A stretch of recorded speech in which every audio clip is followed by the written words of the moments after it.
एक बात बहुत ध्यान लगाकर सुनिएगा। एक बेलपत्री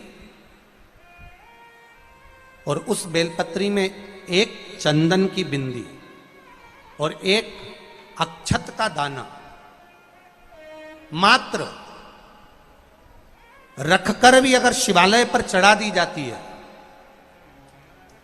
एक बेलपत्री, एक चंदन का बिंदी, और चंदन फिर निवेदन करेंगे आज के ज़माने में तुम लोग सब घिसा घिसाया पड़ा पड़ाया डब्बी का सामान ले लेकर, वो नहीं, चंदन की मुठिया रखो, थोड़ा सा भी घिसो, जरा सा भी घिसो, उसकी एक बिंदी और एक चावल का दाना जब हम भगवान देवादिदेव महादेव को समर्पित करते हैं, अपनी कामना कर कर समर्पित करते हैं, तो निश्चितता है कि आपने व्रत करा ना करा, आपने उद्यापन करा ना करा, आपने अनुष्ठान करा ना करा, शिव महापुराण की कथा कहती है शंकर भगवान उसका फल शीघ्र प्रदान कर देते हैं। भले आपने कुछ करा ना करा, उसका फल तुम्हें मिल जाता। एक पत्र आया है, देखिए।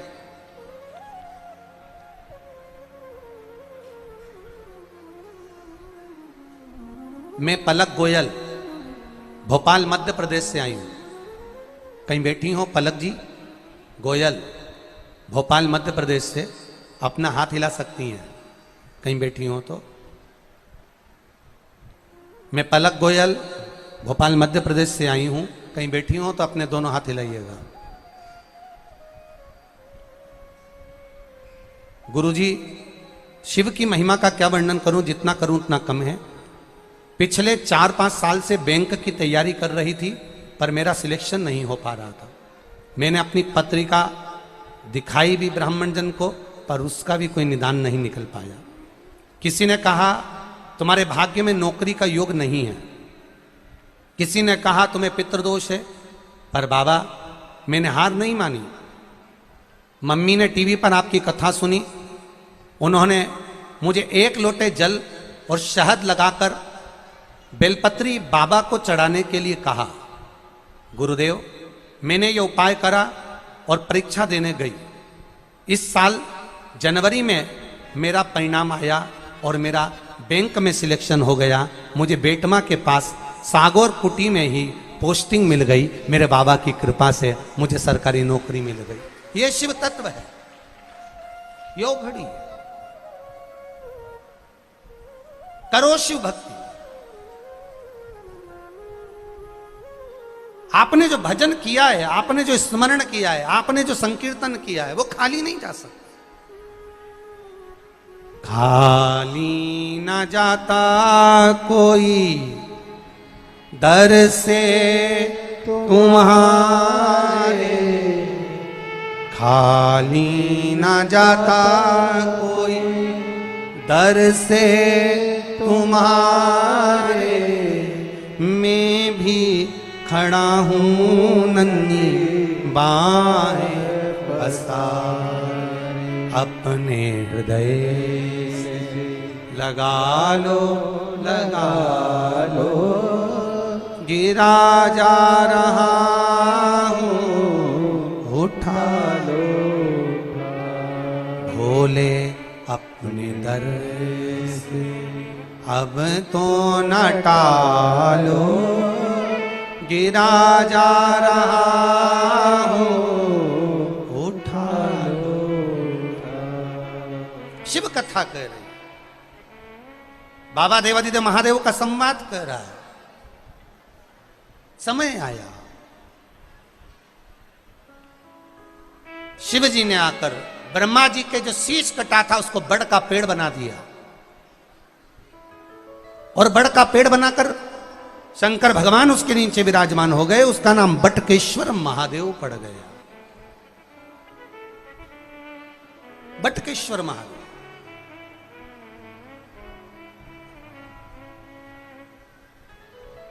बोल बटकेश्वर महादेव की जय। एक बटकेश्वर महादेव। बड़ के पेड़ के नीचे जो शिवलिंग होता है वो बटकेश्वर महादेव कहलाता है। पीपल के वृक्ष के नीचे जो शिवलिंग होता है वो पिपलेश्वर महादेव कहलाता है।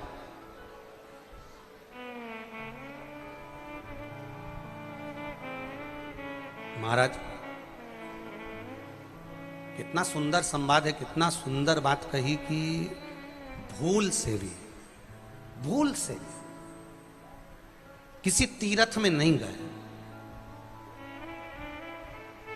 कहीं हमने गौदान नहीं करा, कहीं हम किसी तीर्थ में नहीं गए, हमने कहीं गौदान नहीं करा, हमने कहीं ब्राह्मण भोजन नहीं कराया, हम कहीं गंगा यमुना कावेरी सरस्वती नर्मदा छिपरा पुण्यवान नदी में हम स्नान नहीं कर पाए। शिव महापुराण की कथा कहती है भूलवश भी अगर पिपलेश्वर या बटकेश्वर किसी शिवालय पर भूल से भी अगर एक लोटा जल चढ़ जाता है तो देव अधिदेव महादेव सारे तीर्थों का फल अपने आप प्रदान कर देते हैं। भूल से भी चढ़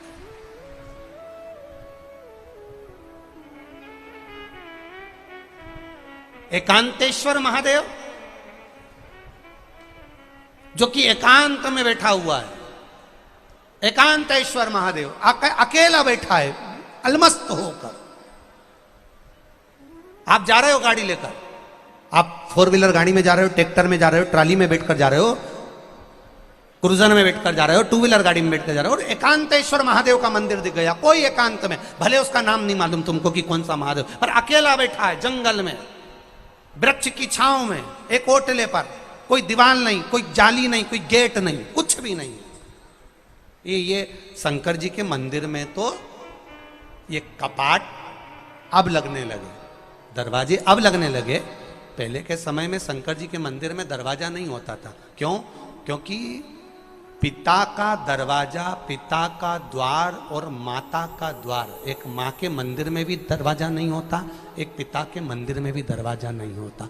माता पिता रात भर नहीं सोते, वो अपने बच्चे की सुरक्षा के लिए खड़े रहते हैं। तो शिव के मंदिर में पहले दरवाजा नहीं होता था, कपाट नहीं होता था।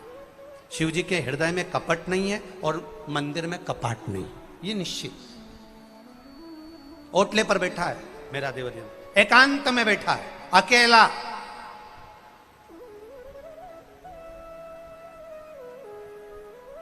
तुम्हारी चलते चलते गाड़ी खराब हो गई, कहीं तुम्हें शिवालय दिख गया, कहीं ओटला दिख गया जहां शंकर जी बैठे हुए दिख गए, बस कुछ नहीं करना, वहां तक जाना भी मत। एक बार उस ओटले को देखकर मुख से पंचाक्षर मंत्र नमः शिवाय, षडाक्षर मंत्र ओम नमः शिवाय या श्री शिवाय नमस्तुभ्यम, केवल उसको देखकर आपने बोल दिया, समझ लो आपने हृदय से जल चढ़ा दिया, पुष्प चढ़ा दिया, बेलपत्री चढ़ा दी, चावल चढ़ा दिया, आपने उसका चंदन लगा दिया, आपने उसका श्रृंगार कर दिया, गंगा यमुना सब कावेरी सरस्वती नर्मदा का जल चढ़ा दिया। बस केवल बोलते से वो एकांत में बैठा एकांतेश्वर महादेव, उसको जल नहीं भी चढ़ाया, चावल नहीं भी चढ़ाया, बस आपको दिख गया चलते चलते कि कोई मंदिर एकांत में है, कोई नहीं उसके पास में, अकेला बैठा है ओटले पर, आराम से एक शिवलिंग रखा हुआ है और कुछ भी नहीं है। ना उनके पास में पार्वती जी बैठी, ना गणेश जी बैठे, ना कार्तिकेय बैठे, अकेला शिवलिंग रखा है। दिल से तुमने उसको पंचाक्षर कह दिया, षडाक्षर कह दिया, श्री शिवाय नमस्तुभ्यम कह दिया, समझ लो उसने जैसे कोई 12 ज्योतिर्लिंग में जाकर पूजन करता है उसका फल मिलता है, वो फल उसको तुरंत वहीं प्राप्त हो गया। केवल एक बार पंचाक्षर षडाक्षर या श्री शिवाय नमस्तुभ्यम कह देंगे, बोल देंगे,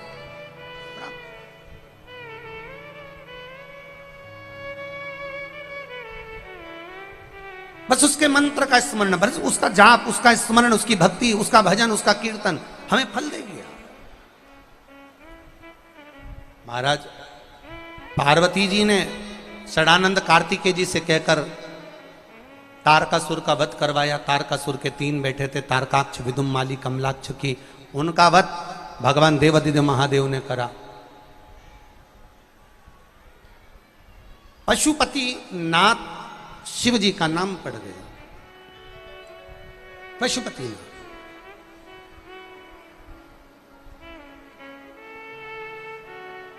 नाम पड़ गया पशुपतिनाथ। और पशुपतिनाथ जब नाम पड़ा, पशुपति व्रत का वर्णन शिव महापुराण में पाशुपत्य अस्त्र का और पाशुपत्य व्रत का विधान वर्णन हमारे यहाँ शिव महापुराण कथा करती है। कितने सोमवार का व्रत होता है? जम के बोलो जरा। 5 सोमवार। कितने दिए लगते हैं? 6।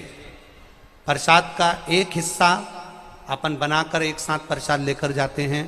पूजा की थाली सुबेरे आराम से तैयार कर कर अभिषेक का सामान तैयार करके सुबह जाके शिव जी का पूजन अभिषेक करो। उसी थाली को लेकर वापस आ जाओ। जैसी रखी है वैसी रखे रहने दो।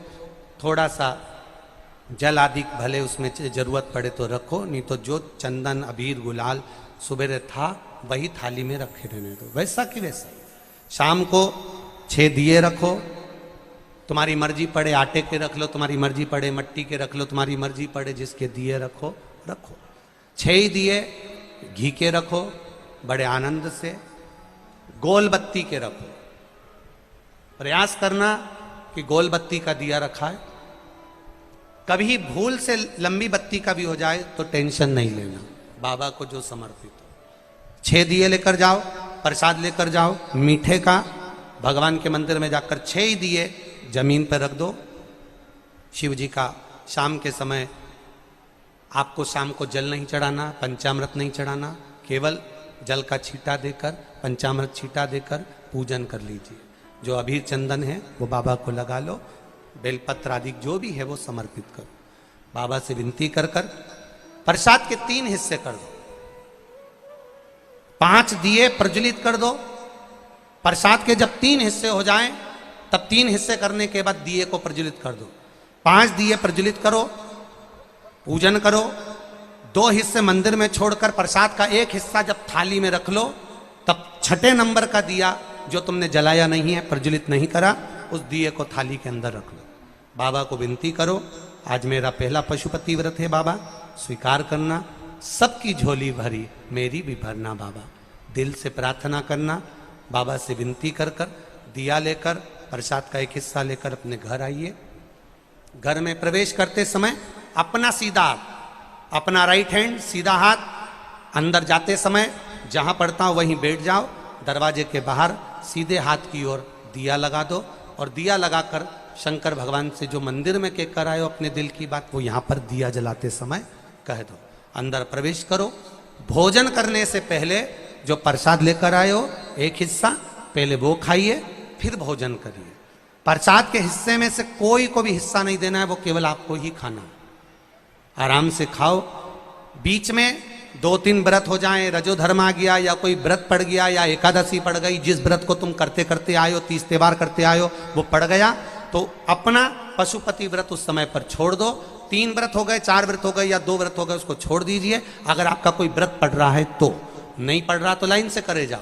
कोई अड़चन नहीं आए तो लाइन से करो, अड़चन आ जाए तो छोड़ दो। छोड़कर वापिस फिर व्रत चालू कर दो। 3 हुए हैं तो 4थे नंबर का करो, 4 हुए हैं तो 5वें नंबर का करो। 5वां व्रत जब पूरा हो, जैसी पूजन करते आए हो वैसे ही करो। और 1 श्रीफल, कुछ भेंट जो भी आपसे बन जाए, 11 रुपया 51 रुपया जो आपसे बने वो लेकर बाबा को समर्पित करो। और 108 चावल के दाने या 108 फूल की पंखड़ी जो भी आपसे बन जाए वो बाबा को 1-1 कर कर समर्पित करो। दिल से प्रार्थना करो, बाबा आज मेरा व्रत पूर्ण हुआ है, आप इसे स्वीकार करिएगा। घर पर आकर वही दिया जलाकर अंदर प्रवेश कर भोजन करिए। 5 पशुपति व्रत अवश्य करिए, ये हमारे जीवन को सफलता देने वाले हैं। भाव से आनंद से करिए, ये शिव तत्व को जानने वाले हैं। जो दिल से करता है, हृदय से करता है, चित्त से करता है, भाव से करता है, बाबा उसको दिल से भाव से प्रदान भी करता है, आनंद में देता। क्यों जाते हैं कथा में, क्यों जाते हैं सत्संग में? क्या जरूरत पड़ती है हमें शिव महापुराण की कथा में जाने के लिए?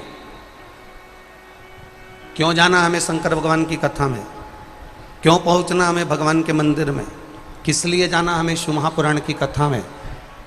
शिव महापुराण की कथा कहती है 3.5 करोड़ रोम छिद्र ये मनुष्य के शरीर में मिले हैं। 21,600 श्वास ये मानव के शरीर से प्रतिदिन निकलती है। 3.5 करोड़ रोम छिद्र मिले हैं। ये 3.5 करोड़ रोम छिद्र केवल साबुन से साफ नहीं होते हैं, कोई सर्फ से या कोई शैम्पू से साफ नहीं होते हैं। ये 3.5 करोड़ रोम छिद्र भगवान ने दिया कि एक दिन में तेरे मुख से 3.5 करोड़ बार भगवान का नाम निकलना चाहिए। और यह सिद्ध हुआ। एक बार सत्यभामा जी को द्रौपदी पर बड़ा क्रोध आ गया। सत्यभामा जी को द्रौपदी पर बड़ा क्रोध आया और सत्यभामा जी ने रुक्मणी जी से कहा, जी एक बात बता कि ये द्रौपदी कैसी है, जरा जरा सी देर में भगवान को बुला लेती है, जरा जरा सी देर में भगवान को आवाज लगा देती है, जरा जरा सी देर में भगवान को पुकार लेती है और भगवान दौड़कर द्रौपदी के यहां चले जाते हैं। हमारा द्वारका का नाथ हमारे द्वारका में कम रहता है, द्रौपदी के पास ज्यादा रहता है।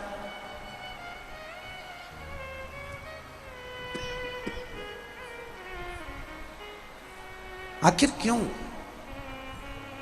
किस लिए?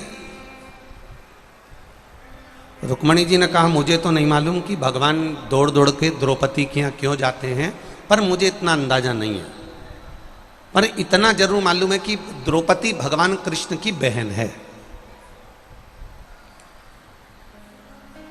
क्योंकि द्रौपदी ने भगवान कृष्ण के हाथ में चीर बांधा था, तो वो बहन है। इतना सिद्ध है कि वो बहन है।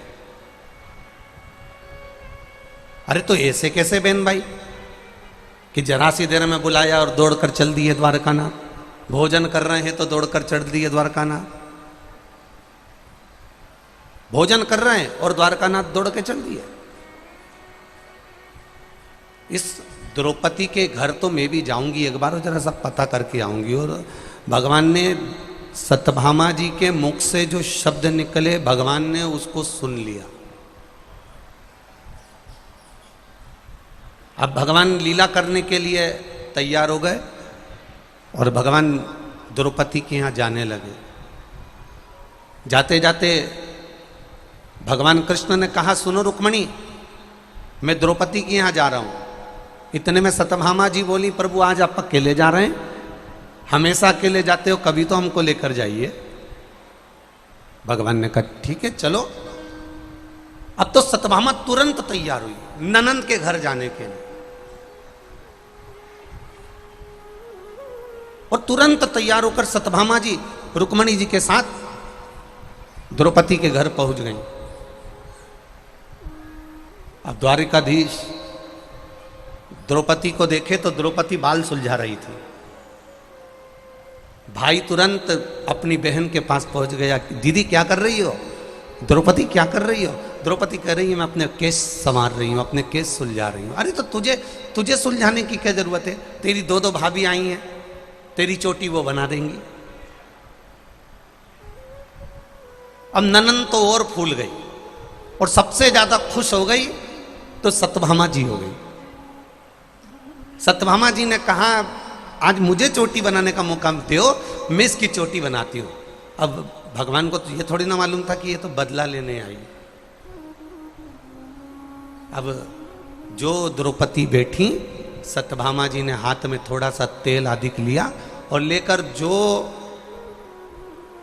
द्रौपदी के सिर में लगाना प्रारंभ करा, और सिर में लगाते लगाते सत्यभामा जी ने एक बाल तोड़ा। जैसे ही एक केश तोड़ा, तोड़ते से ही जहां बाल तोड़ा, तोड़ते से ही उसमें से आवाज आई, हे कृष्ण। सत्यभामा जी को लगा आखिर ये आवाज कैसे आ रही है। सत्यभामा जी ने फिर वापिस तेल लगाया, फिर एक बाल तोड़ा तो उसमें से आवाज आई, हे कृष्ण। सत्यभामा जी समझ नहीं पाई, रुक्मणी जी के पास जाकर बोली, अरे रुक्मणी जी समझ में नहीं आता, मैं द्रौपदी का एक बाल तोड़ती हूँ, मैं द्रौपदी का एक केश तोड़ती हूँ, उसमें से हे कृष्ण आवाज आती है, ये समझ में नहीं आता आखिर ये आवाज क्यों आ रही है। रुक्मणी जी नहीं बता पाई, भगवान कृष्ण सामने प्रकट हो गए और भगवान कृष्ण ने कहा, सत्यभामा तुम्हारे मन में संशय है कि कृष्ण दौड़कर द्रौपदी के पास क्यों जाता है, उसका एक कारण है। पूरी पृथ्वी पर कोई ऐसा व्यक्ति नहीं जन्मा जिसने एक दिन में 3.5 करोड़ बार मेरा नाम लिया हो, वो केवल एक द्रौपदी है। वो केवल एक द्रौपदी जो 3.5 करोड़ बार मेरा नाम लेती है, एक दिन में 3.5 करोड़ बार नाम लेती है। इसलिए उसकी रोमावली में एक एक रोम रोम में कृष्ण समाया है, और जिसके रोम रोम में कृष्ण समाया है उसी के पास दौड़कर कृष्ण हर पल आया है। ये निश्चितता है, उसी के पास दौड़कर आया। अब आप में से कितने लोग हैं जो 3.5 करोड़ बार भगवान का नाम लेते हो? कोई नहीं। कोई संत से पूछा जाए कि आप लेते हो, कोई साधु से पूछा जाए कि आप लेते हो, कोई गुरु से पूछा जाए आप लेते हो? 3.5 करोड़ बार भगवान का नाम एक दिन में कोई नहीं ले पाता। उसके लिए वेद व्यास जी ने कहा, अगर 3.5 करोड़ बार एक दिन में भगवान का नाम लेना है तो किसी सत्संग में जाकर बैठ जाओ, कथा में जाकर बैठ जाओ, प्रवचन में जाकर बैठ जाओ, सत्संग में जाकर बैठ जाओ, शिव महापुराण में जाकर बैठ जाओ। क्या होगा? शिव महापुराण में जाकर जब बैठोगे, अकेले घर पर बैठकर भगवान का भजन करोगे, राम राम शिव शिव श्री शिवाय नमस्तुभ्यम, घर पे बैठकर जपोगे तो कितनी बार जपोगे? मुख से बोलोगे तो एक बार बोलोगे, श्री शिवाय नमस्तुभ्यम, श्री शिवाय नमस्तुभ्यम, श्री शिवाय नमस्तुभ्यम, श्री शिवाय नमस्तुभ्यम। अब तुमने एक बार जपा, 2 बार जपा, 3 बार जपा, 4 बार जपा, 5 बार जपा, और अगर मान लो तुम कथा में जाकर बैठ गए, शिव महापुराण में जाकर बैठ गए, और शिव महापुराण में ये लाखों लाखों भक्त कथा सुनने आए हैं, और जब आप उनके साथ बैठकर श्री शिवाय नमस्तुभ्यम बोलोगे तो 5 लाख लोग अगर शिव महापुराण कथा सुनने आए हैं, उनके मुख से अगर एक बार श्री शिवाय नमस्तुभ्यम निकला तो 5 लाख बार बोलने का फल तुझे अपने आप प्राप्त हो जाएगा, अपने आप प्राप्त हो जाएगा। अब व्यासपीठ के सामने आप कितनी बार श्री शिवाय नमस्तुभ्यम बोलते हो? जब बोलते हैं तो 5 बार बोलते हैं श्री शिवाय नमस्तुभ्यम श्री, तो 5 बार बोला तो ये 25 तो यूं ही हो गया। अब 3-4 बार बीच बीच में बोलने में आ गया तो मालूम पड़े करोड़ों में पहुंच गया। अब 7 दिन के अंदर तुम्हारा 3.5 करोड़ का मंत्र जाप का कोटा फुल हो गया और तुम्हें उसका पुण्य मिल गया। लोग पूछते हैं महाराज जी, आप कहते हो कि कथा में आकर बैठो, आप कहते हो टीवी के सामने कथा सुनो, आप कहते हो मोबाइल पर कथा सुनो, आप कहते हो फेसबुक यूट्यूब पर कथा सुनो, आप कहते हो कि पंडाल में बैठकर कथा सुनो, जहां कथा हो रही हो वहां जाकर बैठकर कथा सुनो। उसका कारण क्या है? क्यों लोग कथा में आते हैं और 3 महीने की आप कहते हो कि 3 महीने में भगवान झोली भर देता है? आखिर ऐसा कथा में बैठने से होता क्या है? उसका एक फल होता है, जब लाखों लोग एक साथ भगवान की प्रार्थना करते हैं तो उस प्रार्थना का फल संसार के हर व्यक्ति को प्राप्त हो जाता है।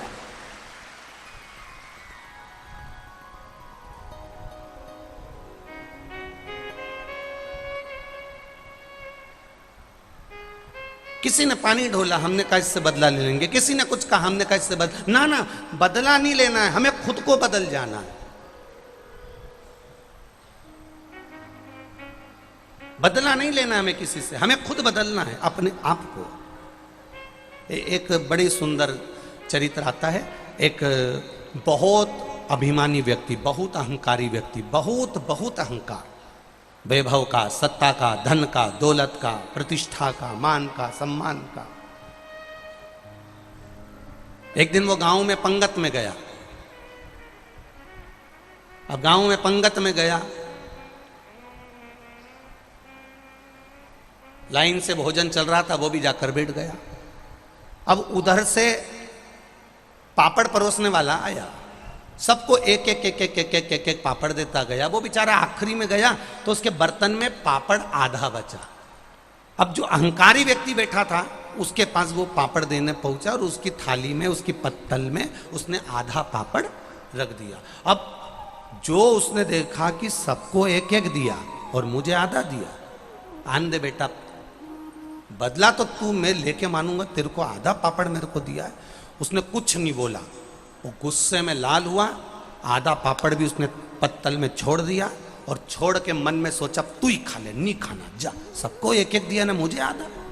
और उसने आधा पापड़ नहीं खाया, छोड़ दिया और उठ गया, और वो अहंकारी व्यक्ति चले गया। और गांव में जाने के बाद उसने 15 दिन बाद 40,000 रुपये खर्च करे, और 40,000 रुपये खर्च करके पूरे गांव का पंगत रखी।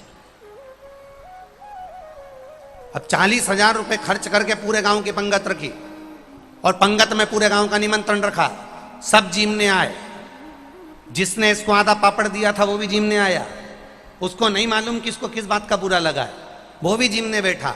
ये आया, पापड़ लेके आया, सबको एक एक दिया, इसको आधा दिया, आधा दे के आगे निकल गया, इसको कोई फर्क नहीं पड़ा। जिसको आधा पापड़ दिया वो अहंकारी व्यक्ति वापस आया, आकर उससे पूछा, पता चल गया तुझे? इसको कहते हैं बदला लेना। अब वो पापड़ खा रिया था, उसने कहा कैसा बदला लेना? उस दिन मैं पंगत में बैठा था, तूने मुझे आधा पापड़ दिया था, आज तू पंगत में बैठा, मैंने तुझे आधा पापड़ दिया, कैसा लगा? उसने कहा, अरे भैया मुझे तो मालूम ही नहीं कब कौन सी पंगत और कौन सा आधा पापड़, तुम्हें किसी बात का बुरा लग गया था क्या पापड़ से? अगर बुरा लग गया था तो उसी दिन बोल देते तो मैं आपको क्षमा मांग लेता, सॉरी कह देता, आपके चरण पकड़ लेता। कम से कम इतने दिन तक बेर अपने मन में तो लेकर नहीं बैठते, और 40,000 खर्च भी नहीं हो पाते।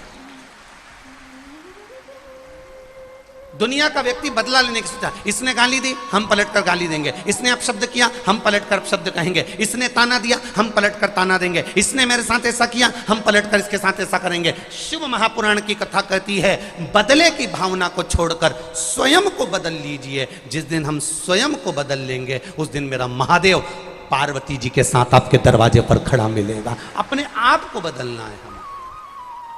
हम सुधरेंगे, जम के बोलो जरा, युग सुधरेगा। हम बदलेंगे, बोलो बोलो जम के बोलो, युग बदलेगा। कब बदलोगे? कोई बदलने की एक तारीख, कोई बदलने की एक तिथि, कोई बदलने का एक समय हमारा होना चाहिए। हम कब बदलेंगे? हम कब सुधरेंगे? अपनी अभिमत्ता को, अपने अहंकार को, अपनी तृष्णा को, अपने लोभ को, अपनी वात्सल्य, ये तृष्णा लोभ है, इसको पटकना। एक बहुत, आप सब लोग जूता चप्पल पहनने वाले में से हो, सब जूता पहनकर आए होगे। कंकर रोड पर पड़ा है तो भी तुम सही से चल सकते हो, पर वही कंकर तुम्हारे जूते के अंदर पड़ा है तो तुम सही से चल सकते हो क्या? जम के बोलो रे बेटमा वाली जीजी भाई, बोलिए, चल सकते हो? नहीं। कंकर रोड पर पड़ा है, तुम आराम से चल सकते हो, पर कंकर जूते के अंदर पड़ा है और तुम थोड़ी 2-3 किलोमीटर चल के बता दो, चल नहीं सकते। उसी तरह लोभ, क्रोध, काम, वासना, आसक्ति, तृष्णा, गलत विचार, गलत सोच, ये बाहर रहे ना तो अच्छी है। जब क्रोध, लोभ, वासना, तृष्णा, गलत विचार अपने अंदर आ जाते हैं तो हम सही से अपनी जिंदगी में चल नहीं पाते हैं, हम सही से आगे नहीं बढ़ पाते। आसक्तियों से परे हो जाओ। इस व्यासपीठ ने कभी नहीं कहा आपसे कि आप अपना घर छोड़ दो।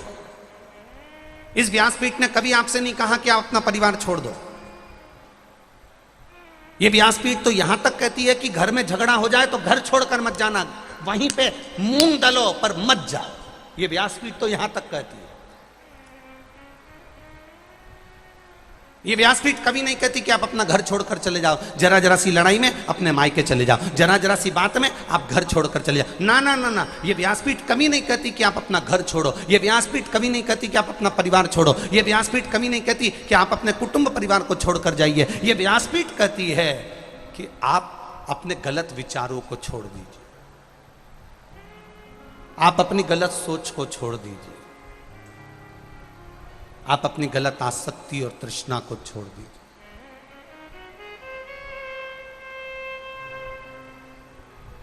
और जब जब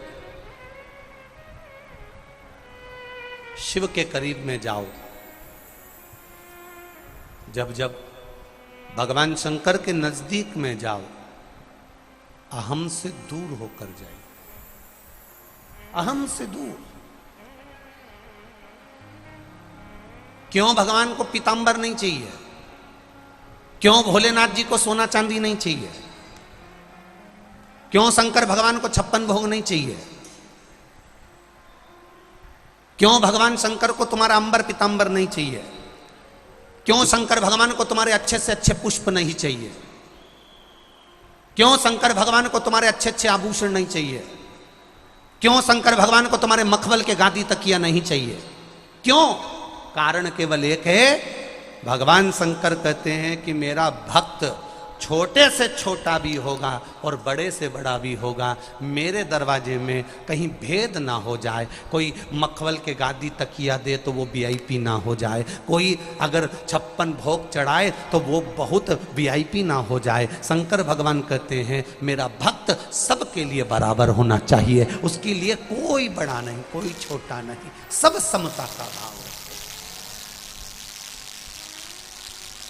और जब सब समता का भाव रखेंगे, सब समता के भाव में रहेंगे, तो अपने आप एक सुख का अनुभव हो जाएगा। समता के भाव में, एक सहजता के भाव में, एक सरलता के भाव में। शंभु शरणे मांगू घड़ी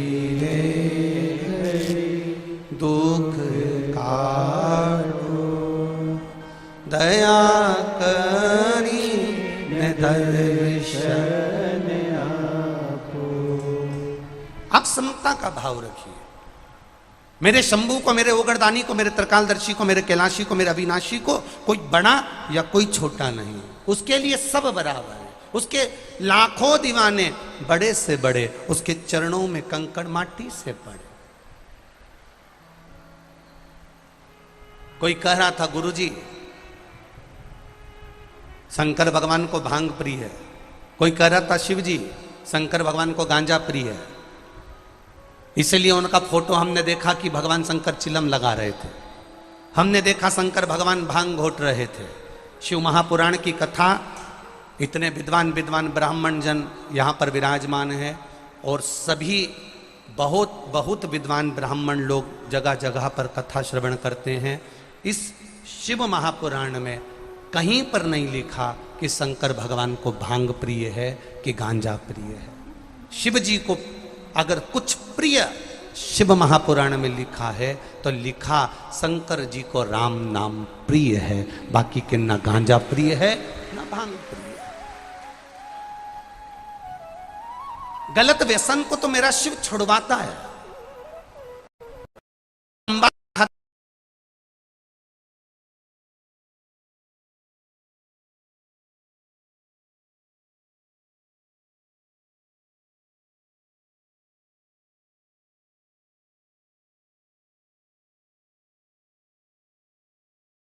गाल बार बार कटता है, तंबाकू खाते खाते मेरा गाल बार बार कटता है। कटते कटते कटते कटते कटते कटते वहां एक निशान पड़ गया, निशान पड़ते पड़ते पड़ते पड़ते वहां एक छाला पड़ गया, छाला पड़ते पड़ते पड़ते पड़ते वो गाल आखिरी में सड़ने लगा। डॉक्टर के पास गए, उसने बड़ी बीमारी बता दी, ऐसी बीमारी बता दी कि तूने तो तंबाकू खाया, वो तंबाकू तुझको निकल गया और तेरे चक्कर में पूरा परिवार निकल गया। इतना धन डॉक्टरों में लगा दिया कि वो गाल ठीक नहीं हो पाया। क्यों नहीं? हम क्यों पहल नहीं कर सकते? हम क्यों नहीं आगे बढ़ सकते? मेरा शंकर, मेरा देवाधिदेव महादेव, मेरा कुबेर भंडारी, मेरा भोलेनाथ नशे से दूर है। तो जब तुम कथा सुनने जाओ और तुम्हारा दिल कर जाए, तब तुम भी उस दिन मन में ठान लेना कि आज से मैं भी तंबाकू का सेवन नहीं करूंगा, आज से मैं भी मदिरा का सेवन नहीं करूंगा, आज से मैं भी गलत व्यसन नहीं करूंगा। क्यों? मेरे चक्कर में मेरा परिवार बाद में रोए ना, बाद में रोए ना। एक माता ने अपना पत्र लिखा है, देखिए। दुनिया में ऐसी माताएं भी चाहिए जो ऐसा पत्र लिख दे। धन्य है ऐसी माता को जिसने ऐसा पत्र लिखा।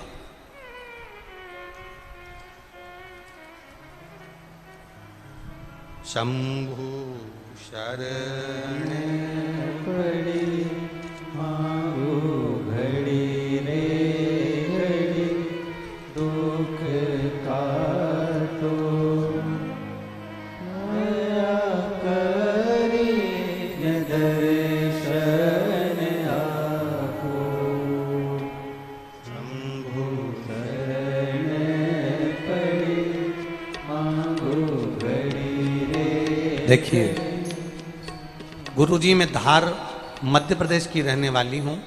मैं अपना नाम गुप्त रखूंगी। गुरुजी, मैं पशुपति व्रत का क्या महिमा का बखान करूं। मेरे पति 8 सालों से बहुत शराब पीते थे। कोई हमसे बात करना पसंद नहीं करता था और मोहल्ले वाले हमारा बहुत मजाक उड़ाते थे। हमारे समाज वाले मेरे पति को डंडे से मारते तो कोई उसको उठा के नाली में पटक देते।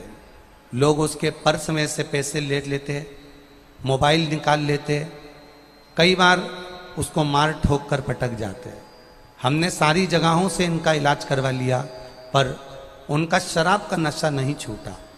रात को 2-3 बजे तक आते, खूब नशे में धुत होकर आते, गाली गलौज करते, बच्चे भी उनसे तकलीफ में रहते। गुरुदेव, फिर मैंने किसी के कहने पर पशुपतिनाथ के व्रत में जाना, सुना, फिर मैंने पशुपति व्रत किया तो उसमें मुझसे कुछ गलती हो गई होगी, हो सकता है बाबा ने मेरी नहीं सुनी। दूसरी बार फिर पशुपति व्रत करा और बाबा की कृपा से दूसरा पशुपति व्रत था और मेरे पति ने शिव मंदिर मुझे जब छोड़ने को गया तब उसने शराब छोड़ दी और आज तक वो शराब को हाथ नहीं लगाता। ये शिव तत्व है, ये मेरा ओघड़दानी, ये मेरा त्रिकालदर्शी, ये कैलाशी है। अब पहचानो उसको। हम भी तो संकल्प ले सकते हैं, हम भी तो विचार कर सकते हैं कि किसी तंबाकू के नशे में, किसी गलत व्यसन में, किसी मदिरा के नशे में, किसी गलत नशे के चक्कर में कहीं हमारा परिवार भी तो बर्बाद नहीं हो रहा है। एक छोटी सी बीमारी आती है, व्यक्ति के घर में रखा हुआ पूरा धन बर्बाद कर देती है और आखिरी में वो रोता रहता है, वो रोता रहता है। अपने आप को हम क्यों ना सुधारें। कितने लोग, कितने विधर्मी भगवान शंकर को कह देते हैं ये गंजेड़ी है, कोई कह देता है ये भंगेड़ी है, और दुनिया के लोग सुनते रहते हैं। सारी दुनिया के लोग सुनते हैं। भांग आपको प्रिय है इसलिए आप शंकर भगवान को प्रिय कर दिए। गांजा आपको प्रिय है इसलिए आपने शिव जी को प्रिय कर दिया। मेरे शंकर भगवान ना गांजे के नशे में रहते हैं, ना भांग के नशे में रहते हैं। मेरा ओघड़दानी तो राम नाम के नशे में रहते हैं। 24 घंटे राम और कृष्ण की भक्ति में डूबे रहते हैं। 24 घंटे डूबे।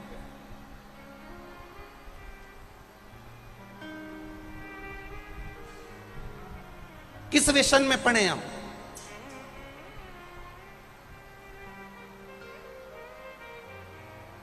नशा किसी भी चीज का होगा वो बर्बाद कर देगा। ब्रह्मा जी को एक नशा हो गया था, अहंकार। शिव महापुराण विद्येश्वर संहिता अध्याय नंबर 6, जिसमें ब्रह्मा जी को अहंकार हो गया। ब्रह्मा जी को, और ब्रह्मदेव को कितना अहंकार कि भगवान विष्णु शेषनाग की सैया पर सो रहे हैं, मेरा नारायण शेषनाग की सैया पर विश्राम कर रहे हैं, लक्ष्मी जी उनके चरण दबा रही हैं, चारों तरफ आनंद ही आनंद है। और ब्रह्मा जी भगवान विष्णु के सम्मुख में जाकर खड़े होकर कहते हैं, पुत्र नारायण, सर्वशक्तिमान मैं हूं, ये पूरी सृष्टि मेरी रचाई हुई है, पूरी सृष्टि का रचेता मैं हूं। पुत्र नारायण, आपके मन में अगर कोई संशय है तो आप बोलिए। अब ब्रह्मा जी का अहंकार देखिए कितना सर चढ़ के बोला है, ब्रह्मा जी का अभिमान देखिए कितना सर चढ़कर बोला है कि भगवान विष्णु शेषनाग की सैया पर विश्राम कर रहे हैं, लक्ष्मी जी चरण दबा रही हैं और भगवान ब्रह्मा वहां आकर कहते हैं कि पुत्र नारायण। विद्येश्वर संहिता शिव महापुराण की वर्णन करती है, पुत्र नारायण। जैसे ही सुना ब्रह्मा जी को क्रोध नहीं आया। अगर एक बेटा बाप से कह दे ना, बेटा बेटा बाप से कहे, ए बेटा अभी तो मुझे जानता नहीं है, बेटा बाप से कह दे तो बाप को गुस्सा आएगा और एक चनकटा धर के दे ही नहीं तो इनंग का इनंग करी देवा का तुरंत। क्या बोला रे नाना, ए टोरिया इनंगा क्या बोलिया रे तू? नहीं ये धर के दिया नहीं तो यहां का यहां पहुंची गया इधर, और रोता रोता बाहर जाए। एक बेटा अपने बाप से कह दे कि तुम मेरे पुत्र हो, कितना बुरा लगेगा। आज भगवान नारायण के सामने ब्रह्मदेव जी ने जाकर कह दिया पुत्र नारायण, ये सारी सृष्टि मेरी रचाई हुई है, सारा ब्रह्मांड मेरा है, सब कुछ मेरा है, मैंने रचाया। आपके मन में कोई संशय हो तो आप बोलिए। नारायण को क्रोध नहीं आया। क्रोध नहीं आने का कारण केवल इतना था क्योंकि भगवान नारायण ये जानते थे कि ये ब्रह्मा जी नहीं बोल रहे हैं, ये ब्रह्मा जी के भीतर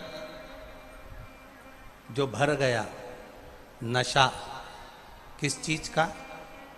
जम के बोलो, अहंकार का। सृष्टि की रचना करते करते करते करते करते करते ब्रह्मा जी के भीतर जो अभिमान समा गया था, ब्रह्मा जी के भीतर जो अभिमत्ता समा गई थी, ये वो अभिमत्ता बोल रही है, ये वो अभिमान बोल रहा है। और अहंकार जब टूटता है बड़ा दुख होता है। जब अहंकार टूटता है जब बड़ा दुख होता है। एक पत्नी तैयार हुई, श्रृंगार करी, अभिमान बचता। जब अहंकार टूटता है बड़ा बड़ा दुख होता है, बड़ा दुख। एक पत्नी तैयार हुई, बड़ी सुंदर श्रृंगार करा उसने, बड़ी सुंदर सजी वो, और सजने के बाद अब उसको जित्तों ने भी कहा ना कि तू बड़ी सुंदर लग रही, बड़ी सुंदर लग रही, तेरे पे साड़ी बड़ी अच्छी लग रही, तो कितनी जोरदार लग रही, कितनी जोरदार लग रही। और वही तैयार हुई, पत्नी अपने पति के पास गई और पति से जाकर उसने पूछ लिया, क्यों जी मैं कैसी लग रही? पति ने एक बार भी नहीं बोला कि तू अच्छी लग रही। इसने फिर जाकर पूछा, क्यों जी मैं कैसी लग रही? पति नहीं बोला। पति को मालूम अगर मैंने बोल दिया तो लड़ाई करने बैठ जाएगी, नहीं बोली। पत्नी ने फिर बोला, क्यों जी मैं कैसी लग रही? पति ने आखिरी में आकर कह दिया, तू ऐसी लग रही जैसे हरी घास में भैंस चल रही। अब तो वो के कांटे से खून नहीं और लड़ाई चल। अहंकार जब टूटता है, अभिमान जब टूटता है तो विवाद होता ही है। जब अभिमान टूटे ना तो विवाद निश्चित है, बिल्कुल निश्चित। एक बहुत काला सा दामाद, बहुत काला सा, एकदम ब्लैक ब्यूटी, बहुत काला सा, अपने ससुराल गया। ससुराल गया तो सासू ने उसको खूब श्रीखंड, रबड़ी, दूध, मलाई सब खिलाया। अब दामाद वापिस घर जाने लगा तो सासू जी से कहा, माँ अब मैं जा रहा हूँ घर। तो सासू जी बोली, दामाद साहब 2-4 दिन और रुक जाओ, तुम्हारे चक्कर में हमको भी श्रीखंड, रबड़ी, दूध, मलाई खाने को मिल जाएगा, दही दूध मिल जाएगा।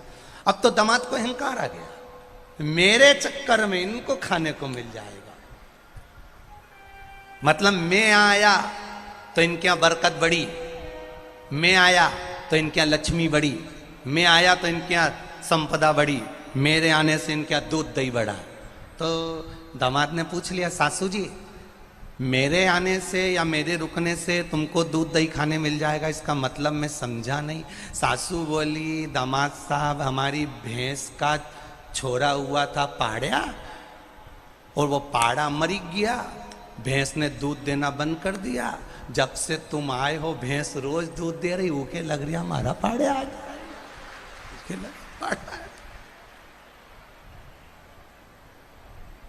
जब से तुम्हें देखा नहीं भैंस ने, तब से दूध घड़ा दे रही है। तो उसको लग रहा है कि वो पाड़ा जो मरिया थी नहीं, तो उसको लगा वो वापिस जिंदा हुई, तो इन्हें दूध देना चालू कर दिया।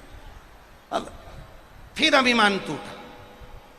अब अभी तक दामाद को लग रहा था कि मेरे आने से लक्ष्मी बढ़ गई, मेरे आने से संपदा बढ़ गई, मेरे आने से सत्ता बढ़ गई, मेरे आने से वैभव बढ़ गया। पर इसको क्या मालूम कि वो पाड़ा समझी भैंस, पाड़ा समझी।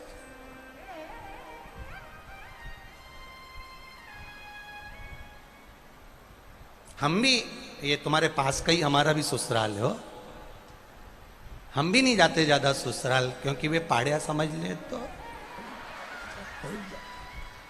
इसलिए राम जी की मौज, जहां रहो अलमस्त रहो, आनंद रहो। अब ब्रह्मा जी को अभिमान आया, ब्रह्मा जी को बड़ा भी मत था। अब ब्रह्मा जी ने आते सी कहा पुत्र नारायण, भगवान लक्ष्मी जी को तो क्रोध आया, पर भगवान नारायण को क्रोध नहीं आया, क्योंकि नारायण जान गए ये नशा है, नशा, ये अहंकार का नशा है, ये अभिमत्ता का नशा है, वैभव का नशा। और बहुत ध्यान देना महाराज,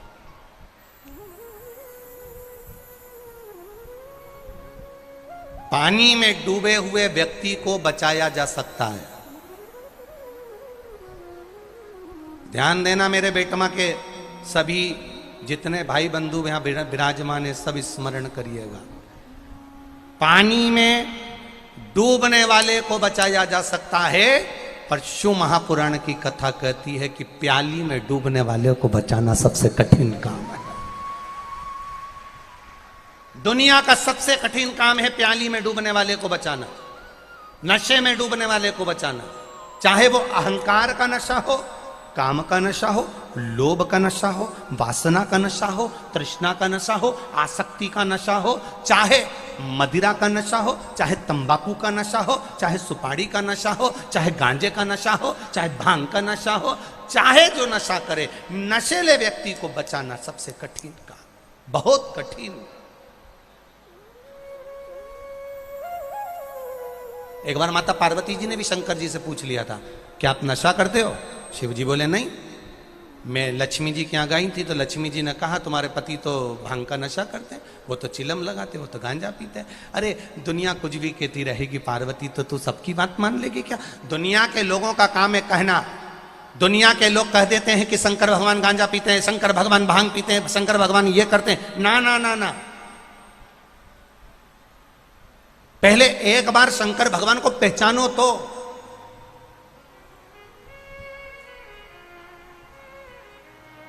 पहले शिव जी को जानो तो। अरे भाई, मंथन में विष निकला, वो विष शंकर भगवान को दिया। कारण भगवान नारायण ने नहीं पिया, शिव जी को दिया, क्योंकि शंकर भगवान कैलाश पर बैठते हैं, बहुत ऊंचे बैठते हैं। कैलाश पर्वत सबसे ऊंचा पर्वत, जिस पर देवादिदेव महादेव बैठते हैं। और वो कैलाश पर विष इसलिए भेजा, जैसे हमारे यहाँ चूहा मारने की दवा लाते हैं, पेड़ पौधों पे छिड़कने की दवा लाते हैं, खेत में दवाई डालने की दवा लाते हैं, तो उस पर लिखा रहता है बच्चों के हाथ से ऊंची धरो। तो भगवान विष्णु ने भी वो विष को ऊंचा धर दिया। भगवान शंकर विष को पिए, नीलकंठधारी बन गए। थोड़ी सी बूंद नीचे गिरी, भांग धतूरा उत्पन्न हो गया। भांग शिवजी के आसपास में लगी हुई है। क्यों? कंठ में जलन होती है, तो भांग की टटिया की हवा शिवजी को लगती है, तो उनको थोड़ी ठंडक मिलती है, क्योंकि विष भरा है कंठ, पिए नहीं है।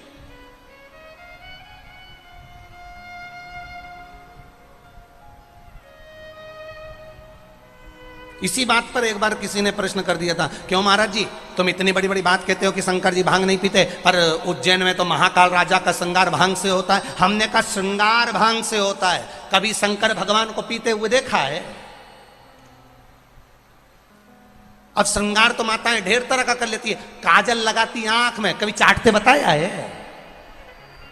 लिपस्टिक लगा दी ऐसी लाइन खींच के, डब्बा भर के फिर लगाती, लगाने के बाद कभी किसी को चाटते हुए देखा है? और श्रृंगार तो कुछ भी कर सकते हो, श्रृंगार तो ये पाउडर भी लगाए ऐसी 2 घंटे तक ऐसी डब्बी में लेके, ऐसा कौन सा कपड़ा होता है उससे यूच यूच मचिकती रही यूच। अब इसको कभी देखा तुमने ऐसा कांच के सामने की ये यूं नहीं लगा के चाटती था?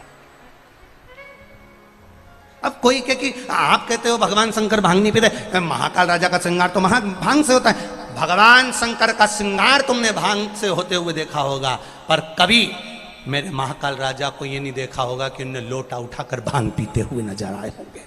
ना ना ना, मेरा महादेव राम नाम के नशे में इतना डूबा हुआ है कि उसे दूसरा नशा तो चढ़ता ही नहीं है। एक नशा इतना भारी, इतना भारी, इतना भारी। अब तुम यहीं देख लो, यहीं कथा में एक ये विधायक जी विशाल पटेल जी और एक इनके भाई, क्या नाम है उनका, हिमांशु है, हिमांशु पटेल जी। अब ये जनसेवा में लगे हैं, वो ठाकुर सेवा में लगे हैं। अब नशा देखिए, वो ठाकुर की सेवा का नशा है, ये जनसेवा का नशा। एक भाव जो भगवान की भक्ति में डूबा है। और हमने धन्यवाद देना चाहेंगे विशाल भैया आपको, हिमांशु भैया आपको, आपके पूरे मित्र मंडली को पूरी साधुता के साथ देना चाहेंगे। आज भी एक पत्र आया है, हम तो पत्र ज्यादा पढ़ते नहीं क्योंकि ज्यादा प्रशंसा नहीं करना चाहिए, नजर लग जाती है, इसलिए हम पत्र पढ़ते नहीं हैं।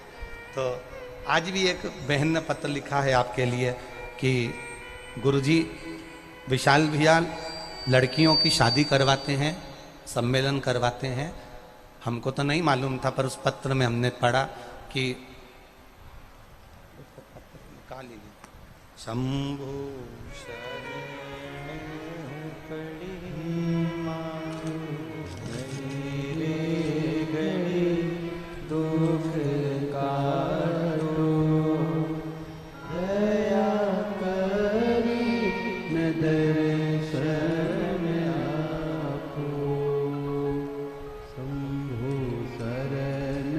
मैं जितेंद्र खादी वाला बहुत बहुत साधुवाद देना चाहता हूं गुरुदेव। 15 वर्ष से इस देपालपुर तहसील के लिए हमेशा विशाल भैया कार्य करते रहे हैं। लड़कियों की शादी कराना, सांस्कृतिक कार्यक्रम, चाहे धार्मिक आयोजन, और गुरुदेव पूरी निष्ठा से और पूरे भाव से कराना। बहुत बहुत साधुवाद है। हमारे पास में ऐसे बहुत सारे पत्र पर हम नहीं पढ़ेंगे हो, तो ऐसी सहजता, जनमानस के प्रति समर्पण का भाव। अगर जन सेवा में लगे हो तो जन सेवा का भाव निष्कपट भाव से करिए। ठाकुर सेवा में लगे हो तो ठाकुर का सेवा निष्कपट भाव से करिए। और शंकर जी की सेवा में लगे हो तो शिव की सेवा निष्कपट भाव से करिए। वो आनंदता दे जाएगी, वो आनंदता दे जाएगी। करो सेवा।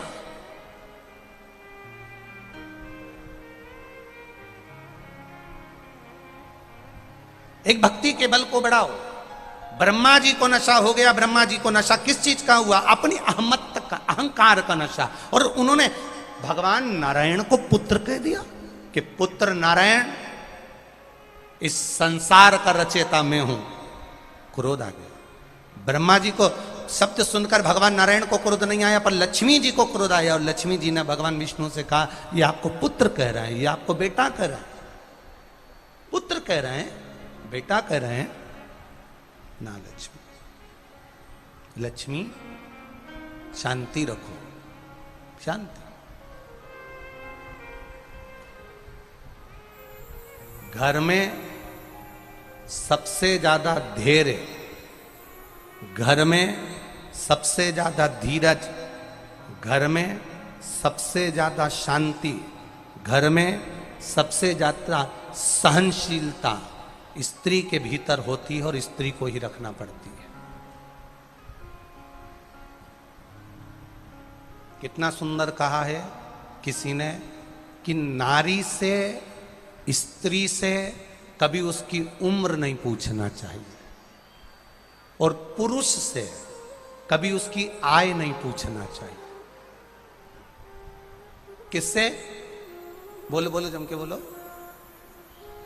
स्त्री से कभी उसकी, बोल जम के बोलो रे बेटवा वालों, उम्र मत पूछो, और पुरुष से कभी उसकी आय मत पूछो कि कितना कमा रहा, कितना ला रहा है। कारण क्या है?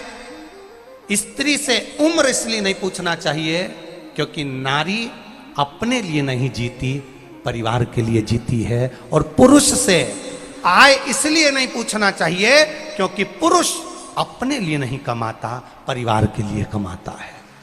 जो दूसरे के लिए कमाता हो, जो दूसरे के लिए जीता हो, जो दूसरे के लिए समर्पित होता हो, जो दूसरे के लिए पैदा हुआ है, उससे ना उम्र पूछी जाती है, ना आय पूछी जाती है।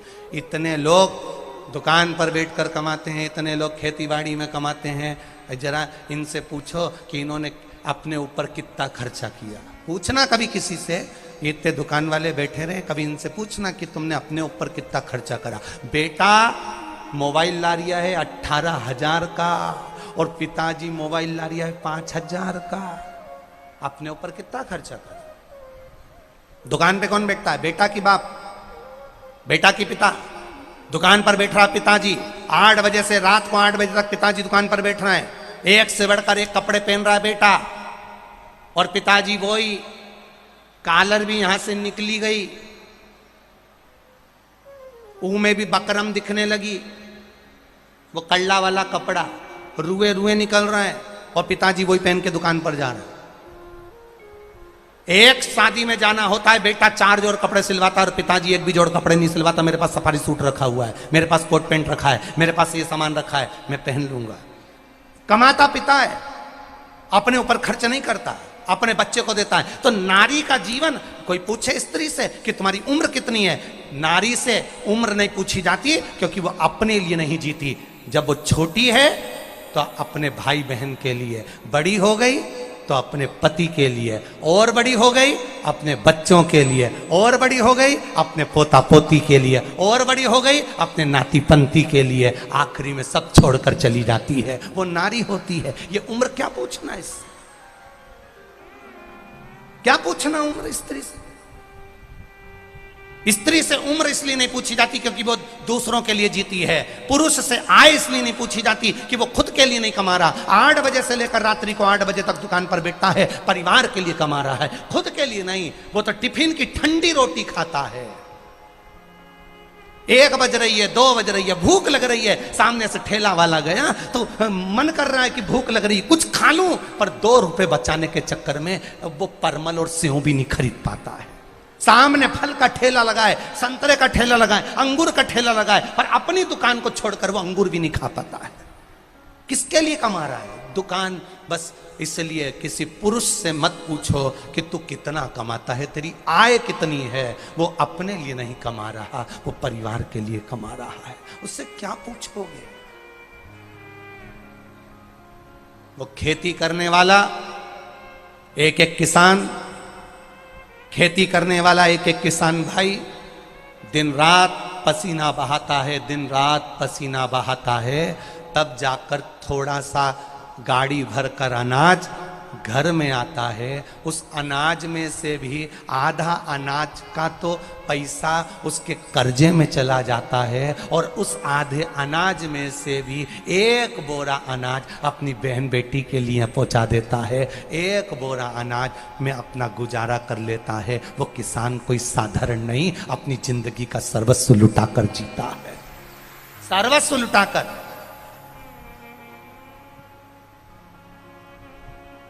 अपनी जिंदगी का सर्वस्व लुटाकर जी रहा है किसान। कितनी मेहनत है किसान की, कोई पूछे? आज का व्यक्ति धूप में खड़ा रहना पसंद नहीं करता। किसान उस धूप में खड़ा रहकर मेहनत कर कर बीज बोता है, निकालता है। कहीं पाला पड़ गया, पानी गिर गया, बारिश हो गई, हवा चल गई, उसकी फसल चली गई। अंदर से किससे कहे वो, किसको जाकर रोए वो, किससे? नौकरी करने वाले को लगता है किसान सुखी है, अपने को तो रोज 8 बजे से दुकान पर जाना पड़ता है, नौकरी करने वाले को सोचना पड़ता है अपने को 10 बजे ड्यूटी पे जाओ, शाम को 5 बजे आओ। उससे अच्छा तो किसान एक बार बीज बोया, पानी डालने चले गया और गया। और किसान सोचे कि नौकरी वाला सुखी है, और नौकरी वाला और किसान दोनों मिलकर सोचे कि दुकान वाला सुखी है। तो उन्हें दुकान डाल के देखी ने एक ही बार में जो घाटा पड़िया दादा ने सब बेच मारा। कौन सुखी? गरीब सोचे अमीर सुखी, अमीर सोचे राजा सुखी, राजा सोचे चक्रवर्ती सुखी, चक्रवर्ती सोचे इंद्र सुखी, इंद्र सोचे ब्रह्मा सुखी। ब्रह्मा कितना सुखी? उसका 4 मुंडा है, कहीं से भी बोल दे, वेद मंत्र वाणी लिख दे, पढ़ दे, सबका भविष्य लिख दे। ब्रह्मा सुखी। तो ब्रह्मा जी से पूछा तुम सुखी? ब्रह्मा जी बोले मैं काय का सुखी, सुखी तो भगवान विष्णु आराम से शेषनाग की सैया पर पड़े रहते, लक्ष्मी जी चरण दबाती रहती। तो पूछा नारायण आप सुखी? नारायण के मैं काय का सुखी? तो तुलसीदास जी ने लिख दिया यहां एक सुखी है जो भगवान के भजन में लगा है, उसके सिवाय कोई सुखी नहीं है, कोई सुखी नहीं। और सुख ढूंढना भी मती। जब ये शरीर हमको सुख नहीं दे सकता तो दुनिया का कौन व्यक्ति सुख देगा? ये शरीर हमको सुख नहीं दे रहा, जो अपना है खुद का है, ये शरीर तो अपना है ना, ये सुख कितना दे रहा? थोड़े कभी आंख में तकलीफ हो जाए, कभी कानों में तकलीफ हो जाए, कभी मुंडा का इनंग से दुख है, कभी इनंग से दुख है, कभी यहाँ दीवान पर छाला हुई जाए, कहीं कोनी दुखे, कहीं हाथ दुखे, कहीं कमर दुखे, कहीं पीठ दुखे, रात्रि के नींद नहीं आए तो आंख झपीर झपीर हो जाए। सोचो जरा, अपन के ये सुख आएगा, सुख आएगा, सुख आएगा, सुख आएगा, सुख आएगा। जब शरीर अपना होकर अपने को सुख नहीं दे रहा तो मेरी बेटमा की जीजियो, दुनिया का कोई व्यक्ति तुमको कौन सा सुख दे देगा? ये शरीर अपने को सुख नहीं दे रहा। कभी पाँव दुखे, कभी हाथ दुखे, कभी मुंडा दुखे, कभी गला दुखे, कई बार इतना गला दुखे कि मुंडा में नमक का पानी डाल गर गर करके थूकना पड़े। काय का शरीर? शरीर सुख नहीं दे तो फिर दूसरा काय का सुख देगा? हमें लगता है सुख आ रहा है, हमें लगता है सुख मिलेगा, हमें लगता है सुख प्राप्त होगा, पर सुख आता जरूर है, धीरे धीरे आएगा, आकर जाएगा भी आपके पुण्य के अनुसार। हमें लग रहा है सुख मिलेगा, हमें लगता है सुख प्राप्त होगा।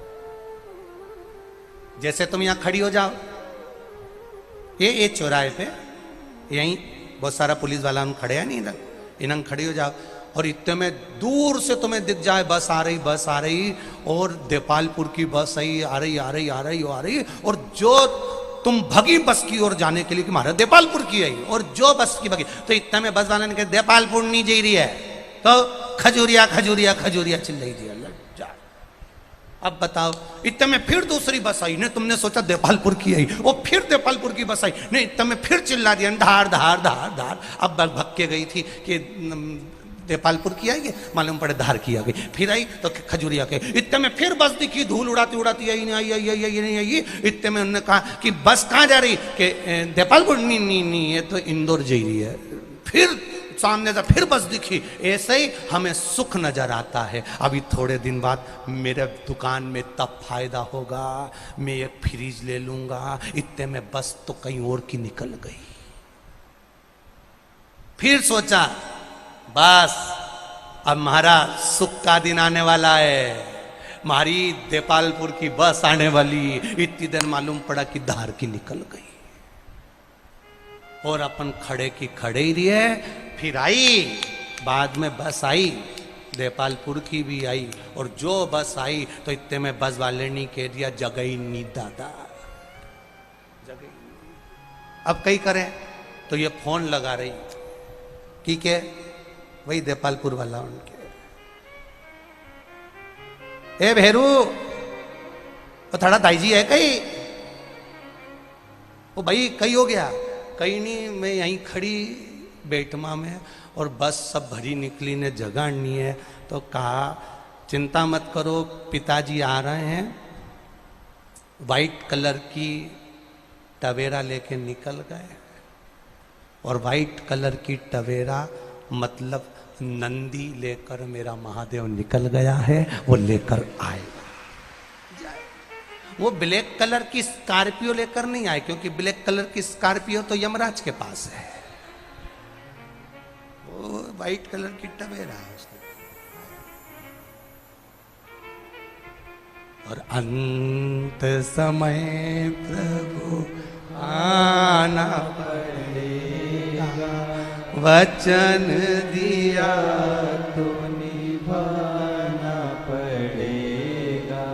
आए ना आए प्रभु कुटुंब कबीरा, अंत समय प्रभु आना पड़ेगा। ओ वचन दिया तो निभाना पड़ेगा। कौन सा अहंकार ब्रह्मा जी के भीतर आ गया। जब ब्रह्मदेव के भीतर अहंकार आया तो उन्होंने भगवान नारायण को पुत्र कहकर पुकार दिया।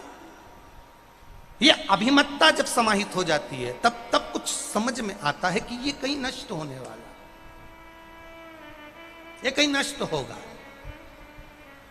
अहम छा गया, अहम।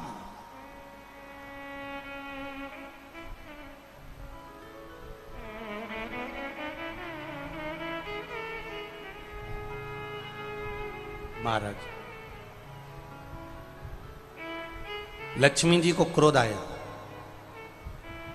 चरण दबाती दबाती माता लक्ष्मी जी ने भगवान विष्णु से कहा कि आप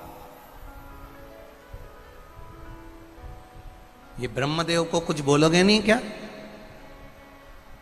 ब्रह्मा जी को कुछ तो बोलो आप। भगवान विष्णु ने पूछा क्या बोलूं मैं? नहीं, आपको बोलना चाहिए, आपको पुत्र कह रहा है। कोई बात नहीं, अहंकार। अभिमत्ता में सब छोटे नजर आते हैं। जब एक अहम की सीमा बढ़ जाती है, अहंकार जब बहुत ऊंचा पहुंच जाता है तो सब नीचे नजर आने लगते हैं, सब छोटे दिखने लगते हैं। परशु महापुराण की कथा कर रही है, अभिमान आए तो उस समय पर एक बात याद रखना कि तुम झुकना सीख जाओ, नम्रता सीख जाओ, प्रणाम करना सीख जाओ, नमन करना सीख जाओ, तो जिंदगी की सबसे बड़ी जीत फिर हो जाएगी तुम्हारी। तुम अगर झुकना सीख गए, झुकना। एक कागज का टुकड़ा उड़ते उड़ते शिखर पर पहुंच गया। शिखर पर गया तो शिखर ने पूछा, हिमालय ने पूछा कागज के टुकड़े से, तू यहां कैसे पहुंच गया? कागज का टुकड़ा कहता है मैं अपने बल पर पहुंचा हूं। बस इतने में पवन फिर चली, हवा चली और कागज का टुकड़ा फिर जाकर नाली में गिर गया। नाली में जाकर गिर गया। तब कागज को समझ में आया कि इसमें मेरा कुछ भी नहीं था, ये तो हवा तेज चली थी जो मुझे ऊपर तक ले गई और हवा वापस लाकर नीचे छोड़ दी। इसमें मेरा कुछ नहीं है, इसमें हवा की मूलता है, पवन की मूलता है। ट्रक देखा है तुम लोगों ने? अरे बोलो तो जम के। ट्रक देखा है? ट्रक 50 टन माल, 50 टन माल एक ट्रक के अंदर आ जाता है।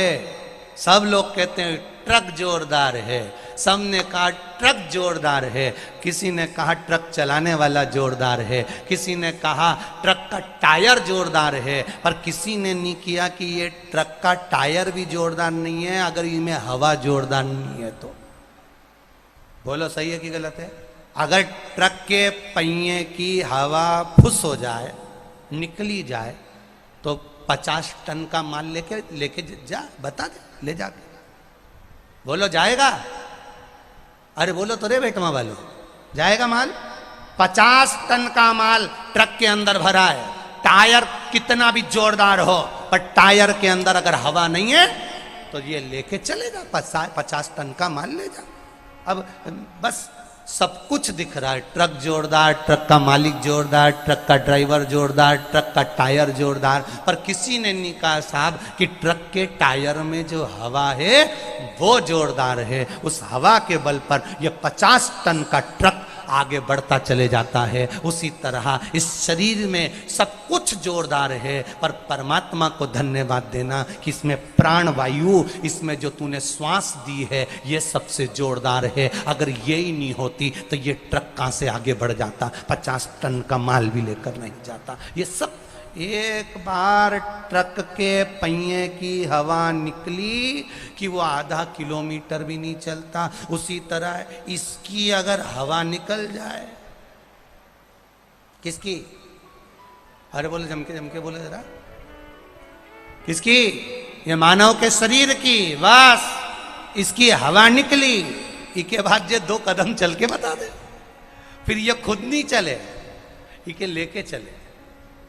बस हवा निकलते से हवा निकली, फिर ये खुद नहीं चलता। ट्रक के पहिए की हवा निकली, टायर कितना भी जोरदार हो, भले किसी भी कंपनी का हो। हमारे यहाँ का टायर 20,000 का, 50,000 का, 1 लाख का एक टायर गाड़ी का, पर हवा निकलने के बाद किस काम का वो टायर? चले ही नहीं, 50 टन का माल लेके जाए ही नहीं। उसी तरह ट्रक के पहिए की हवा निकल जाए तो ट्रक आगे नहीं जाता, बस इसकी हवा निकल जाए तो ये भी आगे नहीं जाता। उस परमात्मा को धन्यवाद देना कि तूने इसमें हवा भर कर भेजी है, और वो हवा कोई साधारण नहीं, तेरी दी हुई है, तेरी कृपा की दी हुई है, तेरे बल पर चल रही है, तेरी दी। बड़ी मुश्किल से मिलती है, बड़ी मुश्किल से। ब्रह्मा जी को अभिमतता है, ब्रह्मा जी के भीतर अभिमान, ब्रह्मा जी के भीतर अहम। सामने प्रकट हो गया और कह दिया कि पुत्र नारायण। लक्ष्मी जी कह रही हैं कि कुछ बोलो। भगवान विष्णु कहते मैं नहीं बोल सकता, क्योंकि इसके अभी भीतर अहंकार समाया है। ज्ञानी को समझाया जा सकता है, अज्ञानी को समझाया जा सकता है। ज्ञानी व्यक्ति को समझा सकते हो, अज्ञानी व्यक्ति को समझा सकते हो। भगवान नारायण लक्ष्मी जी से कह रहे हैं, पर अभिमानी व्यक्ति को नहीं समझा सकते, वो जिंदगी भर नहीं समझ सकता। आप ज्ञानी को समझाओगे वो समझ जाएगा, समझ जाएगा। अज्ञानी व्यक्ति 1 बार नहीं समझेगा, 2 बार नहीं समझेगा, 3 बार नहीं समझेगा, चौथी बार में समझ जाएगा। पर जिसके भीतर अभिमान समाया हो, जिसके भीतर अभिमत्ता समाई हो, जिसके भीतर अहम समाया हुआ हो, जिसके भीतर अहंकार समाया हो, वो कैसे समझेगा? उसको नहीं समझाया।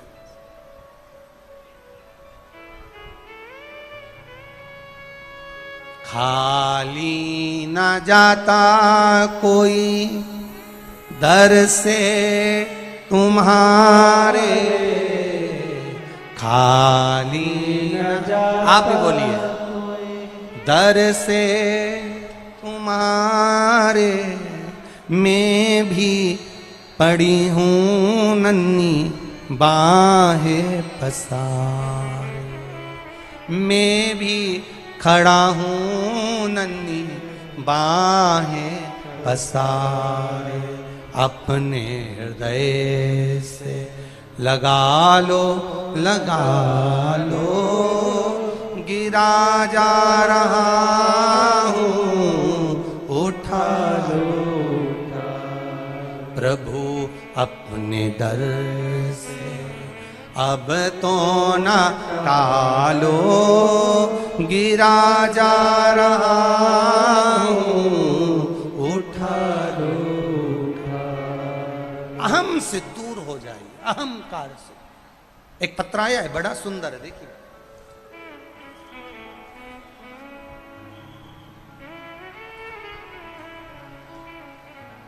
मेरा नाम ललित सिंघार है।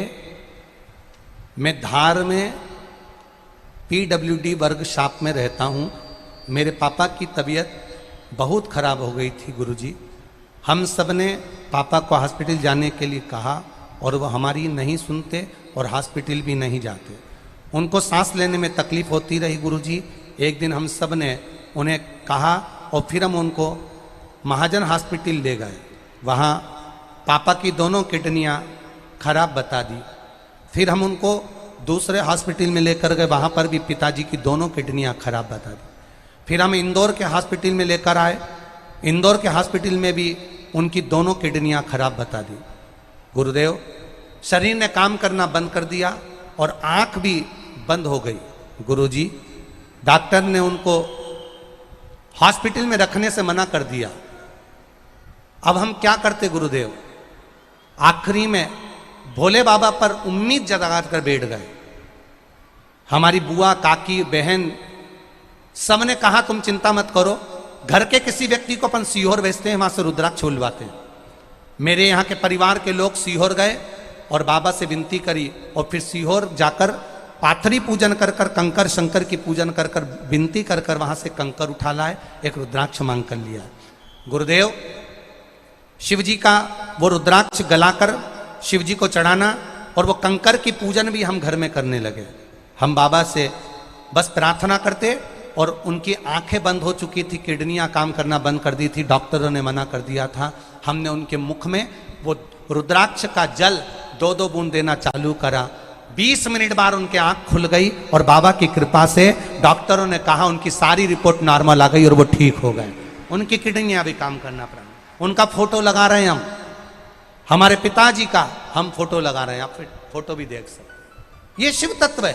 यो घड़ी तेरी कृपा बिना न हिले एक भी अणु, लेते हैं श्वास तेरी कृपा से तनु तनु। आप उस पर भरोसा करेंगे, आप उस पर विश्वास करेंगे निष्कपट भाव से, अहंकार से मुक्त होकर, अभिमान से दूर होकर आप उसका भजन करिए, वो मिलेगा, वो प्राप्त होगा। और यदि अभिमान में तल्लीन होकर चलोगे, अहम में तल्लीन होकर चलोगे, वो नहीं मिलेगा। आप जाओ शिव जी के मंदिर और जितनी माताएं बैठी हैं, जितने भाई बैठे हैं, आप शंकर जी का गुणगान गाकर देखिए। एक पत्र में आया है, एक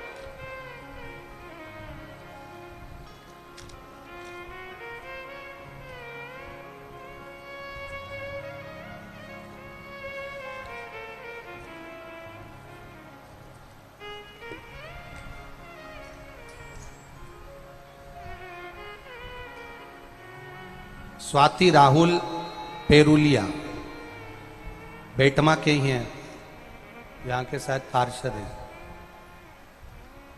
उन्होंने लिखा है, पहले पति ने, आप ही ने लिखा है पत्र, पहले पति ने चुनाव लड़ा, हार गए, जीते नहीं। गुरुदेव, आखिरी में एक उम्मीद जागकर मेरे पति ने मेरा नाम लिया और कहा कि तुम चुनाव लड़ो। मैंने चुनाव लड़ने के लिए पहले मना करा, फिर पति कहता है लड़ो। तो तुम शिव जी का इतना भजन करती हो, शंकर जी को इतना मानती हो, पशुपति व्रत को मुझे भी देखना है एक बार कि पशुपति व्रत में है क्या ऐसा। और उस पशुपति व्रत के बल पर गुरुदेव बाबा की कृपा से पूरे बेटमा क्षेत्र का सबसे जोरदार विजेता बाबा ने मुझे दिलाई। ये पशुपति व्रत का प्रमाण है। मैंने पशुपति व्रत किया और उस पशुपति व्रत का, बेटी बहन श्री शिवाय नमस्तुभ्यम, बहुत बहुत बधाई आपको। पशुपति व्रत की प्रमाणिकता क्या होती है लोग जान नहीं पाते। एक पत्र और है बड़ा सुंदर, देखिए। नितेश बनारसी, रामाधार बनारसी, ग्राम मलेंडी महू, जिला इंदौर। ये घर से 8/10/2022 को गुमशुदा हो गए थे। 8 तारीख 10वां महीना 2022 को ये गुमशुदा हो गए थे। इनके कोई घूमे तो मिल नहीं रहे थे। तब परिवार वालों ने शंकर भगवान का भजन किया, शिव से स्तुति करी, श्री शिवाय नमस्तुभ्यम का जाप किया और शिव महापुराण की लगनता लगाई। बाबा के धाम जाकर प्रार्थना करना, कंकर शंकर को नमन करना और लाकर पूजन करना। 8/10/2022 को ये व्यक्ति घूमे और बाबा की कृपा से 10/1/2023 को बाबा की कृपा से शिव मंदिर में ही प्राप्त हो गए, बाबा की करुणा से वापिस मिल गए। ये शिव तत्व है, ये शंकर है। ओ घड़ी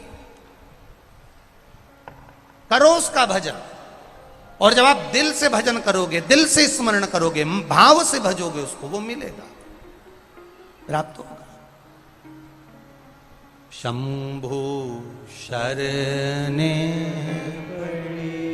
मांगू घड़ी रे घड़ी, दुख काटो दया करी दर्शन आपो। प्रार्थना करिए दिल से, धीमा बजाओ, जहां जगह मिल जाए वहां बैठकर बोलो, दिल से प्रार्थना करो बाबा से। कई लोग कहते हैं गुरुजी खड़े होकर क्यों नहीं बोल सकते? अरे भैया, पोहा गरम रखना है कढ़ाई में, तो पानी, गरम पानी के भगोने पर पोहे की कढ़ाई रख दो तो पोहा गरम रहता है। उसी तरह बैठकर जो मंत्र जाप भजन किया जाता है उसका फल भी 1000 गुना ज्यादा होता है। ये निश्चितता, भाव से कहिए। श्री शिवाय नमस्तुभ्यं, श्री शिवाय नमस्तुभ्यं, श्री शिवाय नमस्तुभ्यं, श्री शिवाय नमस्तुभ्यं, श्री शिवाय नमस्तुभ्यं। भोला सब दुख काटो मारा, ओ भोला सब दुख काटो मारा। शिव शंकर जपूं तेरी माला, भोले बाबा जपूं तेरी माला, भोला सब दुख काटो मारा, ओ भोला सब दुख काटो मारा। वेश है मंगल मंगलकारी, वेश है मंगल मंगलकारी। शमशान वासी हमारा, शमशान वासी हमारा, भोला सब दुख काटो मारा, ओ भोला सब दुख काटो मारा। शिव कथा कर रही है, भगवान शंकर का गुणगान कर रहा, शिव तत्व कह रहा है। आप दिल से जो पुकार रहे हो, आप दिल से जो कर रहे हो वो सुनता है। ब्रह्मदेव, ब्रह्मा जी का अभिमान देखकर माता लक्ष्मी जी ने नारायण से कहा जरूर,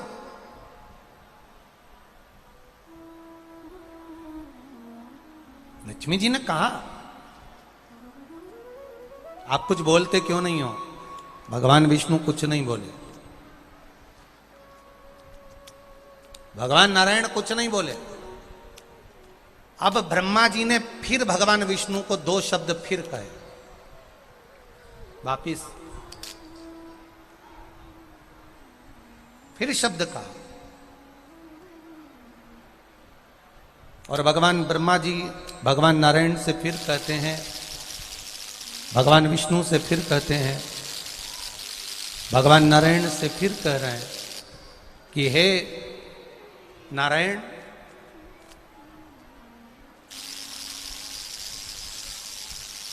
ये पंखे के कारण हो रहा है, पंखा बंद कर दो ये वाला। हे नारायण,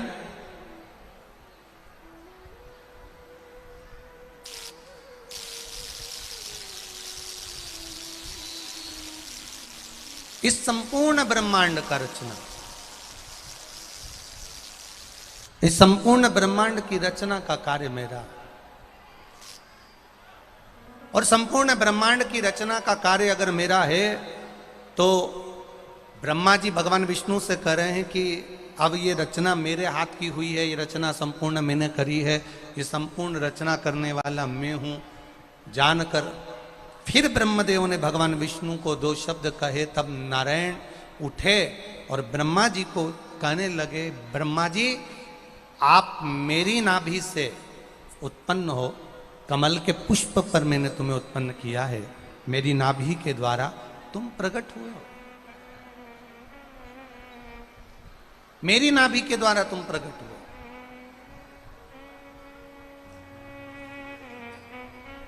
और यदि तुम मेरी नाभि के द्वारा प्रकट हुए हो तो तुम मेरे पुत्र हो। भगवान ब्रह्मदेव ने फिर भगवान विष्णु से कहा, मैं ना तो किसी का पुत्र हूं और ना मैं किसी को अपना पिता मानता हूं। जानकर फिर क्रोध बढ़ता गया बढ़ता गया बढ़ता गया, क्योंकि ब्रह्मा जी का अभिमान बड़ा विचित्र अभिमान था। ब्रह्मा जी बढ़ता गया, क्रोध बढ़ा, खूब बढ़ा, दोनों में विवाद हो गया।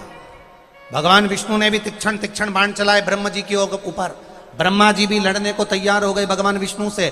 तभी सारे देवता देखकर अचंभे में पड़ गए और सारे के सारे देवता पहुंच गए भगवान देवादिदेव महादेव के पास में, जहां पर भगवान शिव माता पार्वती के साथ में विराजमान हैं, जहां भोलेनाथ भगवान शंकर पार्वती के साथ में विराजे हुए हैं। बस वहीं पर सारे देवताओं ने जाकर स्तुति कर दी, गौरी शंकर गौरी शंकर गौरी शंकर गौरी शंकर, आवाज लगाना प्रारंभ करा, हर हर, जो आवाज लगाया हर हर महादेव, गौरी शंकर हर हर।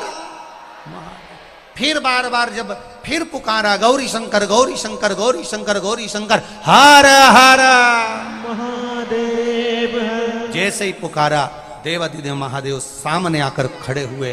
देवताओं क्या बात है, हुआ क्या आखिर, क्या हुआ क्या है आखिर? कहा, प्रभु भगवान नारायण और ब्रह्मा जी का युद्ध हो रहा है। किस बात के लिए हो रहा है? ब्रह्मा जी अहंकार के शब्द बोल रहे हैं, ब्रह्मा जी अहंकार के शब्द बोल रहे हैं। क्या अहंकार के शब्द हैं ब्रह्मा जी? ब्रह्मा जी अहंकार के शब्द ये बोल रहे हैं कि नारायण भगवान को पुत्र कहकर बोल दिया। अच्छा, फिर नारायण भगवान कुछ बोले? नहीं बोले। वो भगवान नारायण ने इतना ही कहा कि ब्रह्मदेव तुम मेरी नाभि से प्रगटे हो, तुम मेरे पुत्र हो और तुम मुझे पुत्र कह रहे हो, ये तो ठीक नहीं है। दोनों में युद्ध चल रहा है, ठीक है। तुमने क्या करा? देवताओं ने आकर कहा कि हमने ब्रह्मा जी से जाकर कहा कि आप युद्ध को समाप्त करिए, अहंकार को समाप्त करिए, पर वो मानने को तैयार नहीं हुए, क्योंकि ब्रह्मा जी कहते हैं कि मेरा कोई नहीं है, मैं खुद हूं और खुद ईश्वर के रूप में, मेरा ही स्वरूप सर्वस्व है। ठीक है, भगवान ब्रह्मा और विष्णु के पिता का जानने का अंश जब प्रारंभ हुआ, तब देवादिदेव महादेव वहां पर एक अग्नि के खंभ के रूप में प्रकट हो गए। शिवरात्रि का दिन, जिस दिन मेरा देवादिदेव महादेव प्रकटा, एक लिंग के रूप में, एक शिवलिंग के रूप में मेरा देवादिदेव महादेव प्रकट हो गए। एक लिंगायत स्वरूप में मेरा महादेव प्रकट हो गया। शिवजी ने ब्रह्मा और विष्णु से कहा युद्ध समाप्त करिए। ब्रह्मा जी ने पूछा आप कौन? भगवान देवादिदेव महादेव कहते हैं मैं जगत का कर्ता धर्ता, जगत का पालन करने वाला, जगत का पालन करते करते संहार करने वाला भी मैं, संसार मात्र का पेट भरने वाला मैं।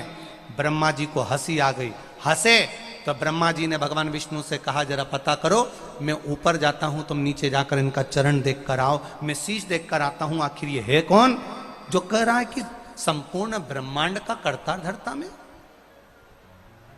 पता करने के लिए भगवान ब्रह्मा जी ऊपर गए, भगवान विष्णु नीचे गए। जाते जाते जाते जाते गौ माता को लिया है, केतकी के फूल को लिया है। गौ माता को और केतकी के फूल को लेकर आकर उन्होंने सामने खड़ा कर दिया। तो केतकी के फूल को भगवान शंकर ने श्राप दे दिया कि तू सब पर चढ़ेगा, पर देवाधिदेव महादेव पर कभी नहीं चढ़ेगा। भूल से भी अगर केतकी का फूल देवाधिदेव महादेव पर चढ़ जाएगा, हजारों गौ हत्या के बराबर, हजारों ब्रह्म हत्या के बराबर उसको दोष लग जाएगा। गौ माता,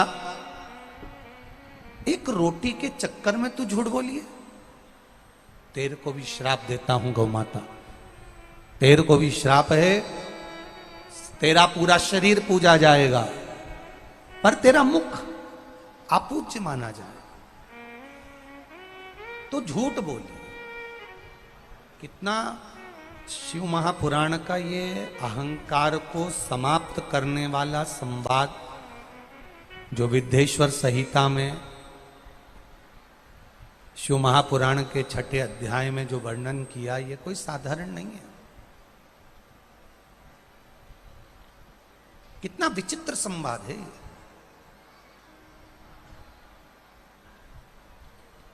जिस गौमाता ने झूठ बोला, उस गौमाता की आज भी परिक्रमा होती है तो पीछे से चालू होती है, पूंछ से। गौमाता की परिक्रमा आगे से होती ही नहीं। शिव महापुराण की कथा कहती है, शंकर भगवान को सत्यम, शिवम और तीसरा सुंदरम। शंकर भगवान को अगर कुछ प्रिय है, देवाधिदेव महादेव को अगर कुछ प्रिय है, तो मेरे महादेव को सत्य प्रिय है। इसलिए किसी मुर्दे को भी लेकर जाते हैं तो चिल्लाते चिल्लाते लेकर जाते हैं, राम नाम सत्य। और वो भी बोलने वाले थोड़े बहुत ही होते हैं जो अर्थी के आसपास में चलते हैं, बाकी के सब तो पीछे चलने वाले मोबाइल पे बात करता जाए, कहीं गुटखा भरा मुंह में, कहीं कंधे पे हाथ रखा, चलते जा रहा है। बस वो जो अर्थी के आसपास में ना 10, 15, 20, 25, बस वही चिल्लाते हैं। क्या चिल्लाते हैं? बोलो बोलो जम के जरा, राम नाम सत्य। बाकी के सब तो फोन पे बात करते करते जाते हैं। ऐसा लगता है कि ये ऊपर बात कर रहे हैं कि हम यहाँ से भेज रहे हैं, 5 नंबर का रूम दे देना, ऐसा लगता है। कमरे में पानी की बोतल धर देना, कूलर चालू कर देना, हम इनको भेज रहे हैं। कितना सनातन हिंदू धर्म के अंतर्गत, सनातन धर्म के अंतर्गत एक बात हमेशा याद रखना, मरे हुए व्यक्ति के साथ में शमशान तक अगर आप जा रहे हो, जितने लोग शमशान तक जा रहे हैं, एक बात का स्मरण करना, आपने जिंदगी में आप हर किसी के अंतिम संस्कार में नहीं जाते। जाते हो क्या? जिसको नहीं पहचानते उसके भी अंतिम संस्कार में चले जाते हो क्या? कोई नहीं जाता। जिसको पहचानते हो आप उसके अंतिम संस्कार में जाते हो। शिव महापुराण की कथा कहती है, जो मर गया, जिसके अंतिम संस्कार में तुम जा रहे हो, कभी जिंदगी में इसके घर का पानी पिया होगा, कभी जिंदगी में इसके घर की चाय पी होगी, कभी जिंदगी में इसके घर का अन्न खाया होगा, कभी इसके यहाँ शादी में जाकर प्रसाद पाया होगा, कभी जिंदगी में इसका स्पर्श किया होगा, कभी जिंदगी में गले लगे होंगे, कभी जिंदगी में हाथ मिलाया होगा, कभी जिंदगी में इसकी दुकान पर जाकर बैठे होंगे, कभी जिंदगी में इसके गली के सामने से निकले होंगे, कभी जिंदगी में इसके परिवार के किसी व्यक्ति से तुम मिले होगे, कभी जिंदगी में इसके 7 पीढ़ी के किसी व्यक्ति से मिले होगे। उस 7 पीढ़ी के जीवन में अगर तुमने भूल से भी इसकी जिंदगी में निंदा कर दी होगी, अपशब्द कह दिया होगा, गाली दे दी होगी, ताना दे दिया होगा, तो शिव महापुराण की कथा कहती है, मरने वाले व्यक्ति के साथ में जाते जाते जब राम नाम सत्य कहते कहते जाते हैं, तो हमने जिंदगी में अगर इसको कभी अपशब्द कहा हो, ताना दिया हो, या कोई गलती हमारी हो गई हो, तो वो गलती परमात्मा उसी क्षण माफ कर देता है जिस समय तुम उसको लेकर राम नाम सत्य कहते हुए जाते। पर कौन समझाए आज के व्यक्ति को? कौन समझाए आज के लड़के हो उनको? कौन समझाए आज के मनुष्य को?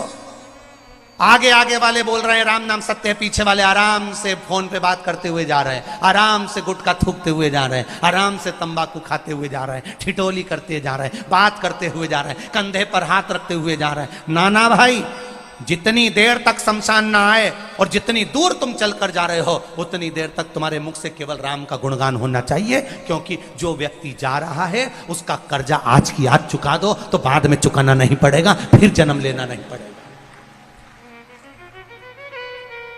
किसी का एक गिलास पानी भी अगर तुमने पिया है और उसके अंतिम संस्कार में भी गए हो तो राम नाम सत्य कहने से वो कर्जा चुक जाता है, राम के नाम का स्मरण करने से वो कर्जा चुक जाता है। क्यों देकर आते हो वो 5 लकड़ी? क्यों देकर आते हो वो 5 लकड़ी?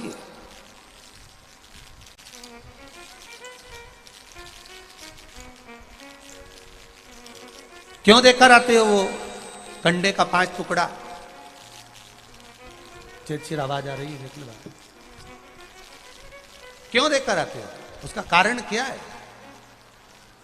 केवल हमारे और उसके बीच में कोई कर ना रहा हो, हमारे और उसके बीच में कोई कर्जा ना रहा हो, हमारे और उसके बीच में कोई कर ना हो,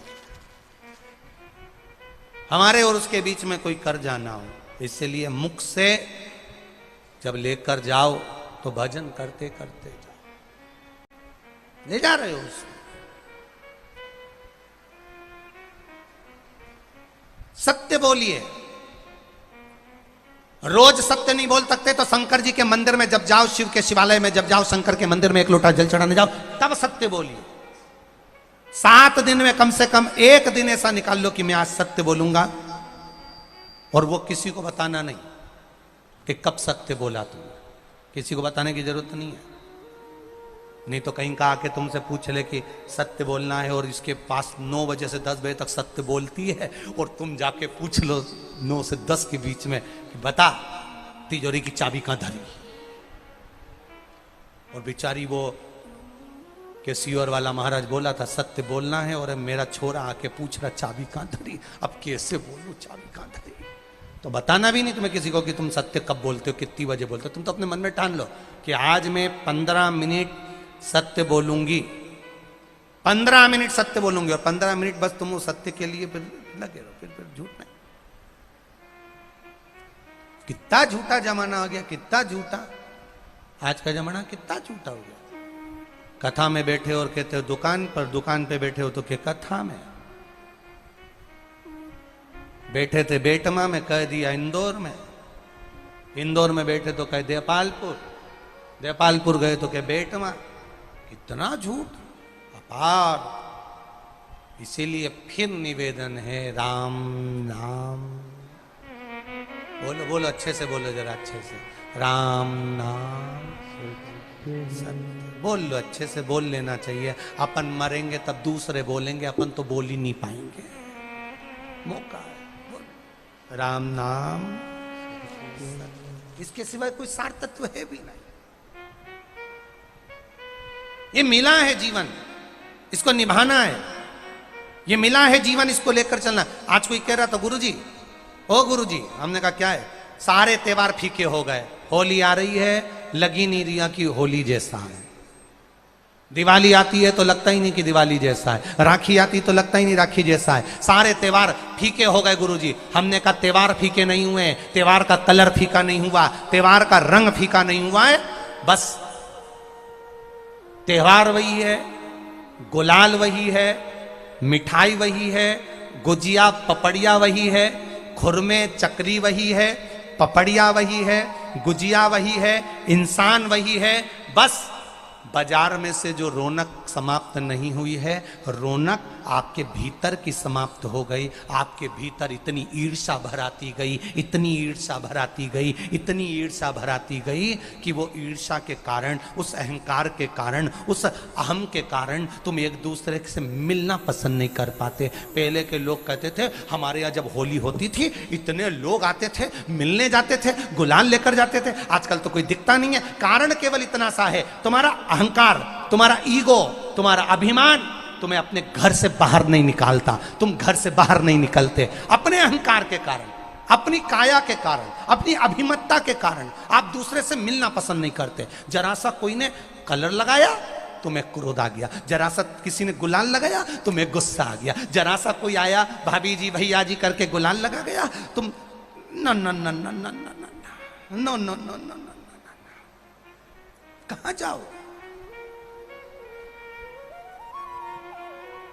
इतने वीआईपी हो गए, इतने वीआईपी हो गए, इतने वीआईपी हो गए कि अपने त्योहारों से भी दूर हो गए। आगे वर्णन आया है भगवान श्री गणेश जी महाराज के मंगल विवाह का।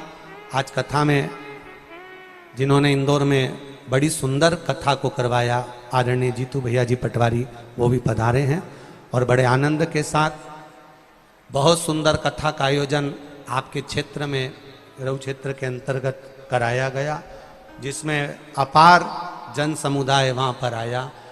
सबसे बड़ी बात आपकी कथा की रही कि वहाँ बारिश इतनी थी तो भी बाबा की कृपा से आपकी पूरी मित्र मंडली ने और आपके सभी बंधुओं ने बहुत सुंदर प्रेम से उस कथा को पूरा संजोया, संभाला। साथ में आपके भाई श्री भरत जी पटवारी, उन्होंने भी बहुत मेहनत कर कर अपनी मित्र मंडली के साथ उस कथा को संजोया। बहुत बहुत साधुवाद है, बहुत बहुत आनंद है। आज कथा में देपालपुर की कथा कराने वाले चिंटू भैया भी बैठे हुए हैं। बहुत बहुत साधुवाद, बहुत आनंद के साथ आपने वहाँ देपालपुर की कथा को करवाया। रिद्धि सिद्धि भगवान श्री गणेश जी महाराज के गले में जय माला पहना रही हैं। जोरदार ताली बजाएं, बोल गणेश जी महाराज की। अब गणेश जी महाराज रिद्धि सिद्धि के गले में जयमाला पहना रहे हैं। रिद्धि सिद्धि ने अपने गले की माला निकालकर वापिस श्री गणेश जी महाराज के गले में पहनाई है। गणेश जी महाराज ने रिद्धि सिद्धि के कंधे पर अपना हस्त कमल धारण किया है। हर हर महा